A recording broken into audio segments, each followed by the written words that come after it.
Amak egun batean, tarta bat egiten, zerritxoan jatea erabaki zuen.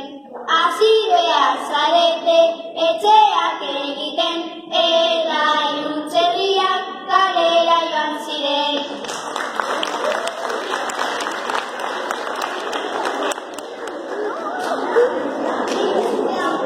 Bakoitzak egin zuen bere etxetxoa, txikitxoak etxea egin lastozkoa. Ertainak egin zuen anegurrezkoa, ta nagusia berriz baiade luzkoa.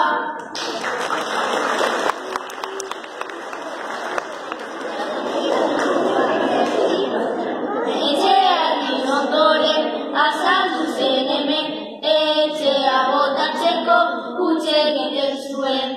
Lastozko etxetxoa bota egin ondoren, txikia ertainaren etxera joan zen.